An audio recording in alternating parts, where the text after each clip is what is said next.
Hello everyone, welcome to Transform's Day in the Life series. Today we're talking to Tamar Boyd. She's an award-winning home energy efficiency and sustainability consultant and a NABERS accredited assessor. Through her business Flying Yellow, she helps owner builders and developers achieve an optimal energy rating that balances their design plans with Australian legislative requirements from the NABERS scheme. Along with building designer Elizabeth Wheeler, Tamar took out the recent national and state win for Victoria in the True Zero Carbon Challenge in 2022, hosted by Design Matters National. Her focus and specialty is to give practical advice and guide the client through the assessment process from start to finish, so that any anticipated challenges are addressed before the client goes to council. Outside of working with her clients, Tamar is a mum of 2 adult children and 1 4-legged one. She enjoys getting outside and enjoying Mother Nature and credits walking as a key component in maintaining her health and her ability to manage a busy consultancy and her family commitments. On top of all that, Tamar is also a transformed alumni, and we're very pleased to be able to gain some insight from her day in the life as a successful energy efficiency consultant. Just before we begin our chat with Tamar, we acknowledge the First Nations people as the traditional owners, custodians and law keepers of the world's oldest living culture, and pay respects to the elders past, present and emerging. Hello Tamar, thanks for being involved in our Day in the Life series. Hi, thanks for the invitation to have a chat. So first off, how long have you been involved in the housing and energy efficiency space? I've been involved since 2016, which is just long enough to know how much I don't know. Terrific. I think there's a little bit of unconscious incompetence sometimes when you're starting something that you've not done before, and then as you go through your education you figure out, well, how much you don't know, but also the journey to getting that knowledge is also part of the enjoyment, isn't it? And learning something new, and creating networks, friendships, and also, I mean, look, you've won an award as well. I mean, going through that process, the Omnia House, that's correct, isn't it? How I'm saying that, Omnia House. If I'll put a link in the description below to view that house, but it's absolutely stunning. And it was such a pleasure to work with Elizabeth on it. She's a joy to work with. She's insightful. Her energy, her energy is just amazing. Yeah, it was an absolute win for me to be able to work with her. Excellent. And I speak to a lot of NABERS assessors who, the community of practice, everybody enjoys working with each other. That's also evident in our NABERS Facebook group, which has over 300 members now. Everyone's really helpful in sharing knowledge with their peers. And it's such a well facilitated group as well, because you just get to the nuts and bolts of helping each other. Yes. There's nothing else. Yeah, absolutely. So what sparked your interest in becoming a thermal performance assessor from your previous career? It was actually a life-changing moment where I knew something had to change. Nothing changes unless something changes. So I just needed to change gears. There was a lot going on and I just really needed to change gears, and serendipity, or I don't know how you describe it, but the course came across my sphere at the right moment. And it was such an easy process to connect with Transform and start that journey. All barriers were removed, and I'm a believer that if it's an easy journey, then it's the right journey. So yeah, it was a complete change in career direction, although I'm always fascinated by the skills that I had in my previous life and what they've transformed and allowed me to be a thermal performance assessor. You think some things have nothing to do with anything, and yet they've got everything to do with everything. Yeah. That's what sparked it.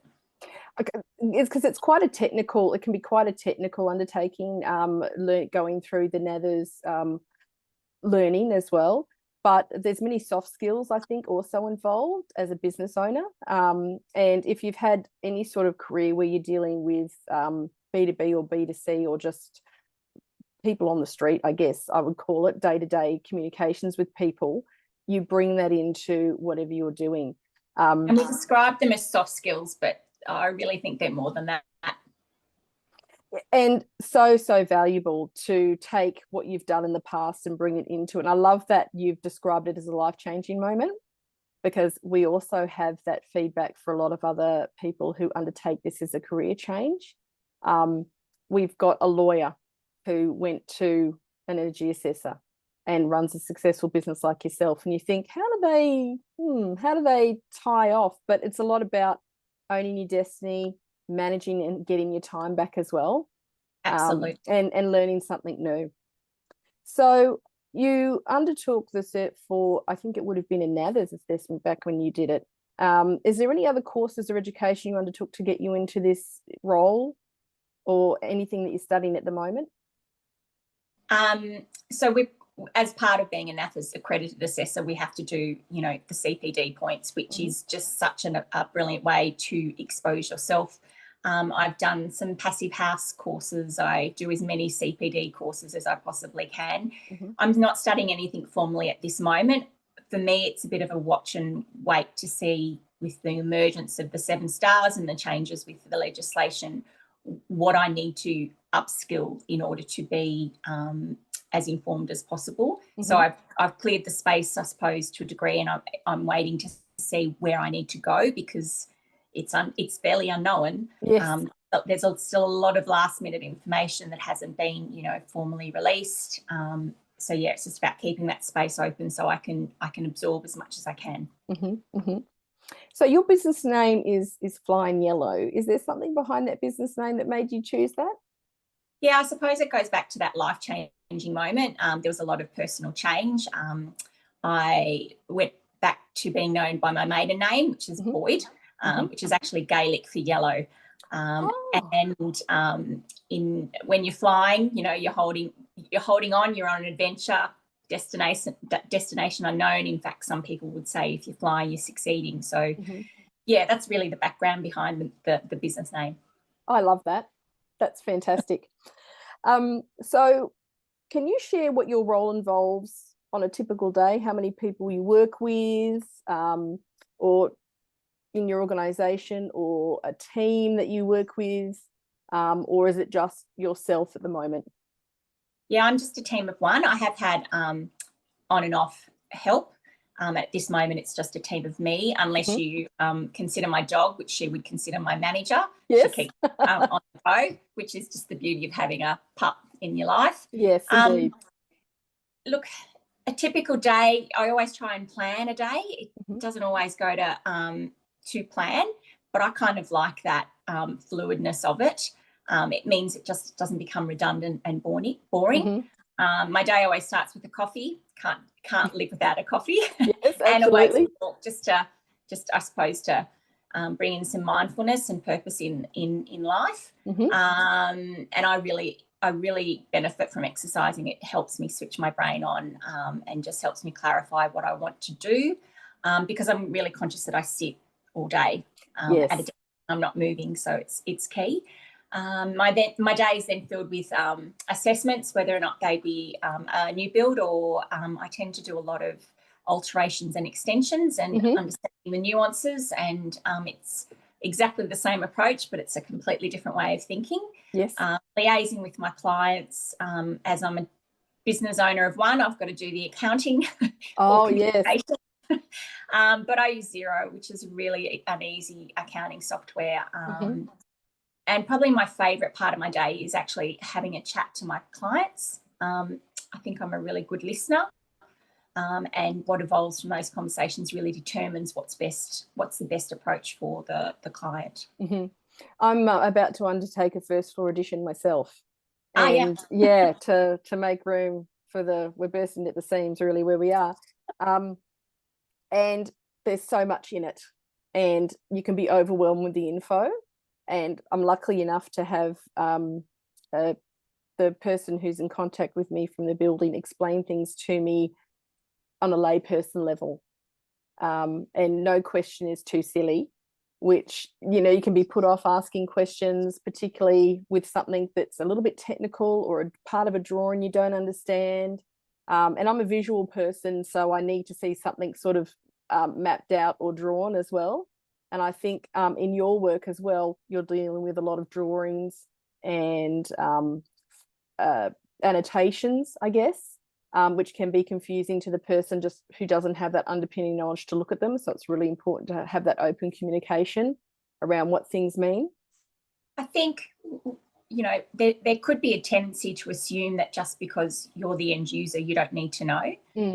I think that's wrong. I think it's your project, your DNA, your voice needs to be heard. There's a reality that you may need some change management on what your expectations are. Fair enough. But I think if you can't have a voice in your own house and you can't have a voice in your own design, I think that's just sad. So we try to really listen and see what is actually key and important, and then actually make sure that we're complying, because obviously you have to have that balance. Reality is you can't have everything in you just can't. You can't either afford everything or you can't physically build everything. And in this client, right now, with building in Australia, I think that's even more pertinent. So giving valid information to help inform and therefore determine answers, I think, is the only way to really cope. There's no point in acting independently and giving ultimatums, and because it's not what I would want personally. And so that's not our approach. I think it's important that you're able to put yourself in the client's shoes a little bit, isn't it? And yeah, that's pretty key, particularly with the emotional side of spending money and what the end result will be, somebody's home. So you mentioned that you're at home a lot, much like myself, work from home for about 10 years now. So is there points where you go out of the office at all to do any site visits? Or yeah, I take every opportunity to go out and meet my clients. I don't need to visit the site because by the time I've done my work, the site generally isn't live. So you know, that's an after the permits are collected. But I take every opportunity to meet the clients. It gets me out, but also it's the more personal approach. And if we're really looking at having that understanding and part of that journey, I think that's really important. The amount you learn when you go out and have a conversation with a you know, a home builder or an architect or a designer is just, it's amazing. It's and because of that return on investment, I do take every opportunity. Fantastic. So you work locally, but also you're able to work nationally too. Yeah, absolutely. Yeah, fantastic. Except for where you are, New South Wales. Fair enough. So for you, what's the best thing about working as a thermal performance assessor, if you could pick one thing? I like helping people. I like the challenge of, this is what we're doing, how do we comply, and finding that the information in between and working with people really. And you would think as a thermal performance assessor, working with people wouldn't necessarily be the first, the joyous moment, but yeah, I like working with people. Yeah, I think that's a key thing for me as well. Even though I do work from home, the role in education is that you are sort of turning on lights for people in their mind a little bit.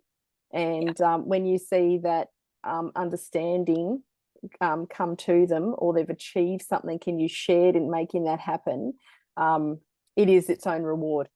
Absolutely. Yeah. And I mean, I can't also deny the absolute flexibility of being your own boss, able to determine the touch and tone with the clients, but also, you know, life is busy. So being able to gear things so that I can meet clients' expectations whilst, you know, self-caring is really, really important. Having a life, isn't it?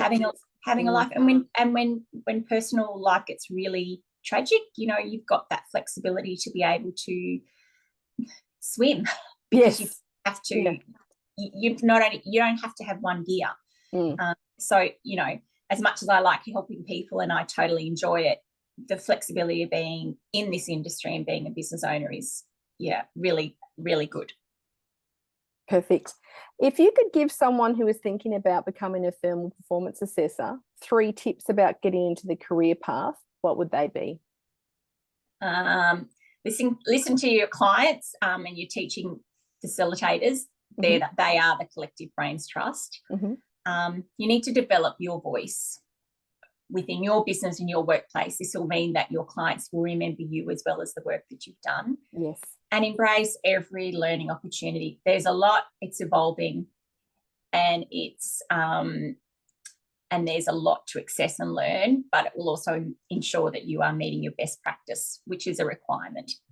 So there's a lens of compliance really that comes over everything that you do, which allows you, that accreditation process that you have to go through to operate, maintaining that, but also I think as a business owner, the challenges that come along with that, being informed with other things, education, accounting, probably not the part we love about it, but it's a necessary evil to have that flexibility. Absolutely. But, all right. Tamar, it's been a pleasure speaking with you today. Thank you so much for being involved in our Day of the Life series and giving us some insight into the role of a thermal performance assessor and business owner. And we look forward to seeing what you do in the future. All right. Thanks again for the invitation. Thank you. Cheers.